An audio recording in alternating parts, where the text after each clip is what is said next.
उस अड्डे पर कब्जा किए हुए हैं। कौन सोचेगा? महंगाई पर बात मत करो, देश घाटे में जा रहा है, बात मत करो। भारतमाला का प्रयोग नशे के लिए किया जा रहा है, बात मत करो। लेकिन आखिर कब तक बात नहीं करेंगे? जागना जरूरी है। नमस्कार, आपका स्वागत है। अब हम बात करेंगे देश हित के जुड़े हुए उन मुद्दों के बारे में जो मुद्दे बेहद संवेदनशील है, या फिर इन पर कोई चर्चा नहीं करना चाहता, या फिर चर्चा करते हुए लोग बचना चाहते हैं पतली गली से। आज न्यूज़पेपर्स की कटिंग्स, सबसे पहले हम जो बात करेंगे वो देश हित की खबर ये है। आप मेरे हाथ में ये न्यूज़पेपर्स की कटिंग है। आज इन्हीं मुद्दों पे बात करेंगे कि आज पूरा देश किस पर मंथन कर रहा है। आज मोदी से भाजपा के तमाम वो नेता जो ये कहते थे कि बहुत बड़ा स्तर बढ़ाएंगे, आज उन सब से प्रश्न है। सत्ता पक्ष से प्रश्न करना बेहद आवश्यक है। आज व्यापार देखिए, अब पहली जो हेडलाइन है, यूएई सऊदी अरब सहित कई देशों से ट्रेड डेफिसिट, क्या चीनी उत्पादों के लिए डंपिंग ग्राउंड बना भारत?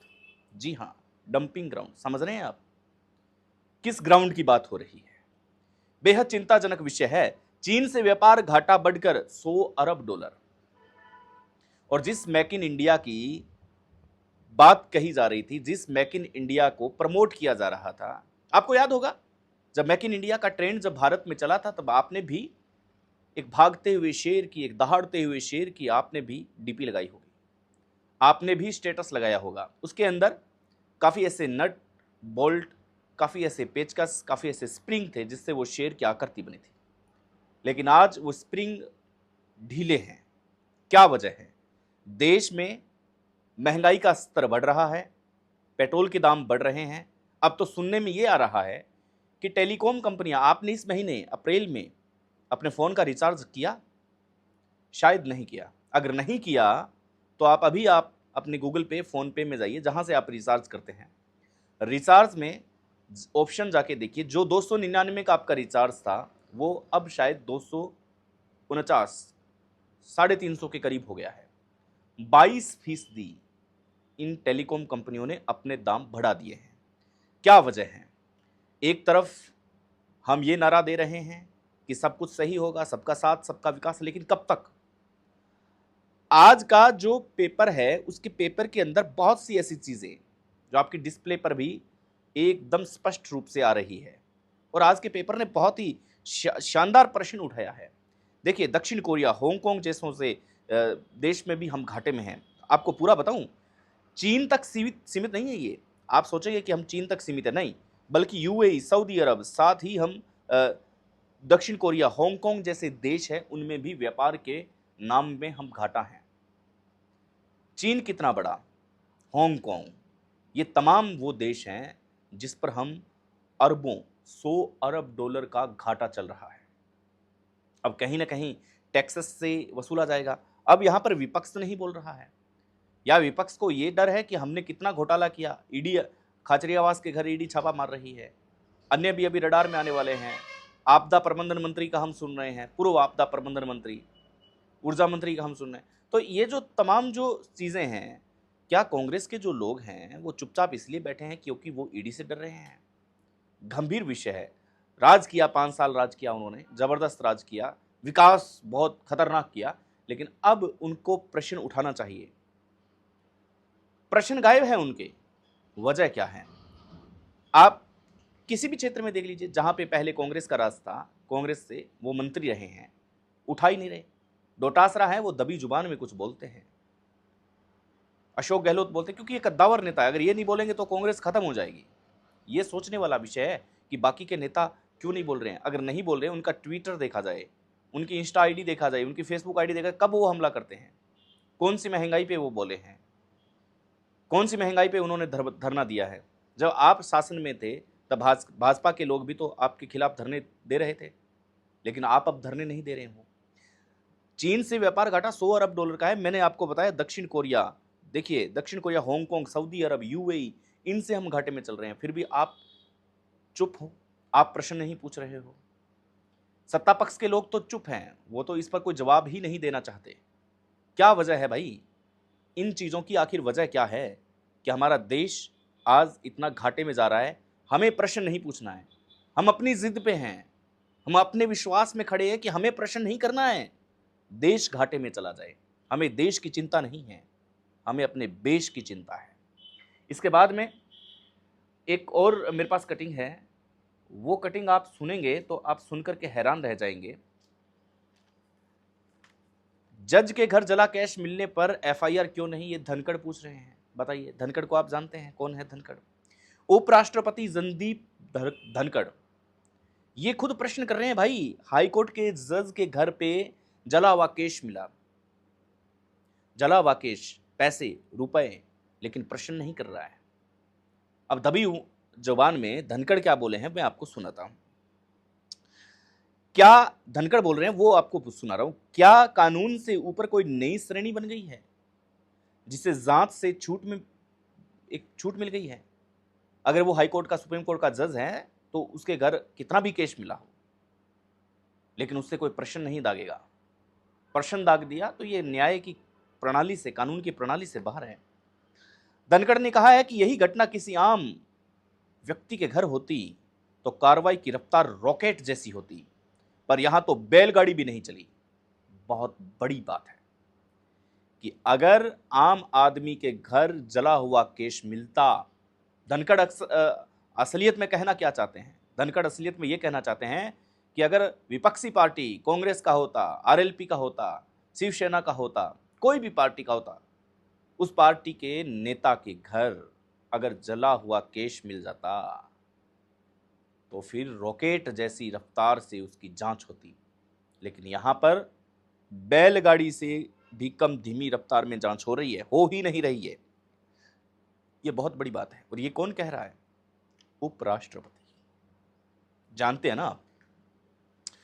उन्होंने कहा है कि न्यायपालिका की स्वतंत्रता, न्यायपालिका की स्वतंत्रता जांच से बचाव का कवच नहीं हो सकती। न्यायपालिका को स्वतंत्रता है, लेकिन काम कौन करेगा भाई? काम कार्यपालिका करेगी, काम न्यायपालिका नहीं करेगा। न्यायपालिका में अगर जज है तो इसका मतलब ये नहीं है कि वो 2 नंबर का पैसा लाए उसे जलाए। जलाने का क्या कारण था, क्या वजह थी, ये देश जानना चाहता है, आप और हम जानना चाहते हैं। आम आदमी का हक है, हमारा टैक्सेस है, किस वजह से वो कैश चला। धनखड़ साहब, आपने सही प्रश्न किया है। सुप्रीम कोर्ट ने 14 मार्च को दिल्ली हाई कोर्ट के जज यशवंत वर्मा के घर से मिले अधजले नोट के मामले में जांच के लिए 3 जजों की इन हाउस जांच कमेटी बनाई है। धनखड़ ने सवाल उठाया है कि जांच कमेटी की कानूनी वैधता क्या है, क्या दायरा है इसका। उन्होंने कहा है कि जांच करना कार्यपालिका का क्षेत्र अधिकार है, न कि न्यायपालिका का। यही कमेटी संविधान या किसी कानून के तहत नहीं बनी है, यह सिर्फ सिफारिश कर सकती है। वह भी किसे और किस लिए, यह स्पष्ट नहीं है। बताइए, न्यायपालिका का सुपर संसद नहीं, राष्ट्रपति को तो निर्देश नहीं दे सकती। बहुत बड़ी बात है। न्यायपालिका और कार्यपालिका के बीच में जो धनखड़ ने प्रश्न उठाए हैं वो आज वाजिब है। क्या मोदी सरकार को आज इनका जवाब नहीं देना चाहिए? ऐसा क्यों हो रहा है? एक तरफ आप जयपुर में ईडी के छापे डाल रहे हैं, दूसरी तरफ अधजले नोट है जो मिल रहे हैं एक जज के घर से, और फिर जांच कौन कर रहा है? न्यायपालिका के 3 जज। वहां पे कार्यपालिका क्यों नहीं है? सवाल खड़ा होता है। धनखड़ ने राज्यसभा के इंटर्स को संबोधित करते हुए कहा कि संविधान का अनुच्छेद 142 न्यायपालिका के पास 24/7 एक न्यूक्लियर मिसाइल बन गया है। बहुत बड़ी बात जो लोकतांत्रिक संस्थाओं के खिलाफ इस्तेमाल हो रहा है। गौरतलब है कि सुप्रीम कोर्ट ने हाल ही में तमिलनाडु के राज्यपाल मामले में कहा था कि राष्ट्रपति की विधेयकों का समयबद्ध निर्णय करना होगा। यह धनखड़ कह रहे हैं, यह सवाल उठाया जा रहा है ऑन टीवी। आगे धनखड़ क्या कहते हैं वो सुनिए। अब हमारे पास ऐसे जज हैं जो कानून बनाएंगे, कार्यपालिका का काम करेंगे, सुपर संसद की तरह काम करेंगे, और जिन पर कोई जवाबदेही नहीं होगी क्योंकि उन पर देश का कानून लागू नहीं होता। माफ कीजिएगा, यह बहुत बड़ी बात है। ये अगर बात कही जा रही है तो आप सोचिए कि कितनी गंभीर बात हो सकती है। उन्होंने कहा है कि हाल ही में एक ऐसे फैसले पर राष्ट्रपति को निर्देश दिया गया है। हम किस दिशा में जा रहे हैं? क्या अब राष्ट्रपति को समय सीमा में फैसला लेना होगा? अगर नहीं लिया तो वह कानून बन जाएगा। यह लोकतंत्र के लिए चिंताजनक स्थिति है। इस देश का उपराष्ट्रपति जब यह बात कहे तब हमें गौर करना चाहिए।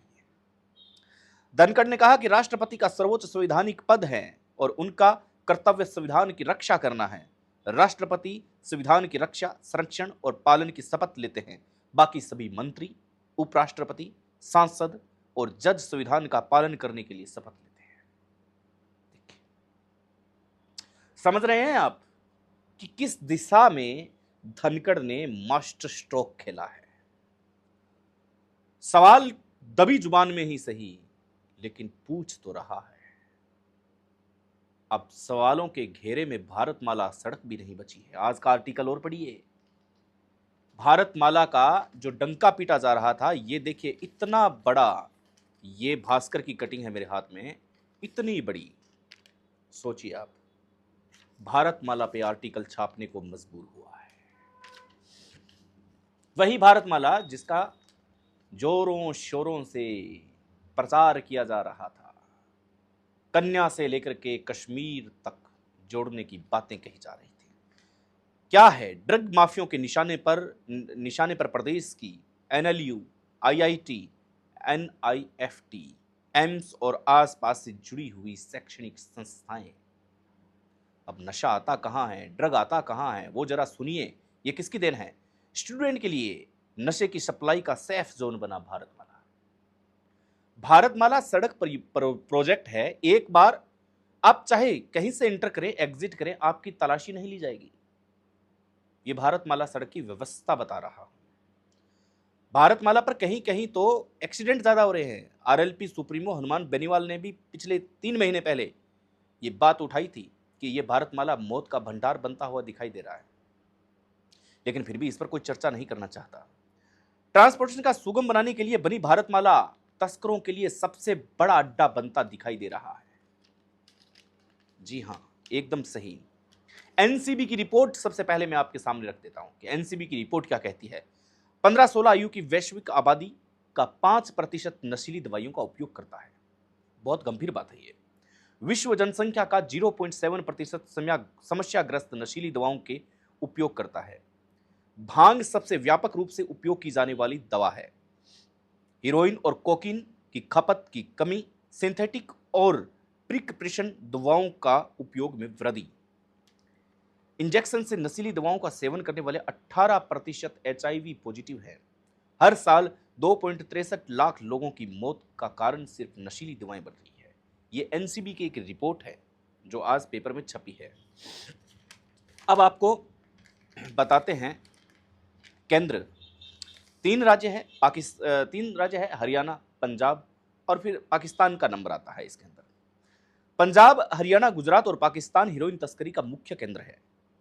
जी हां, यहीं से राजस्थान में हीरोइन की एंट्री हो रही है। जोधपुर में एनएलयू, आईआई, निफ्ट, एम्स और आसपास की शैक्षणिक संस्थाएं हैं, वो ड्रग्स माफियाओं का एक अड्डा बनी हुई है, निशाने पर है। जल्द ही हम जागरूक कर रहे हैं। घनश्याम सोनी बता रहे हैं, जोनल डायरेक्टर एनसीबी। जागरूक करने के कई काम हैं, लेकिन क्या भारतमाला पर प्रोटेक्शन नहीं है? सप्लाई जहां से हो रही है उस पर प्रोटेक्शन का नाम क्या है? अफीम, पोस्त, फूसा अप्लाई।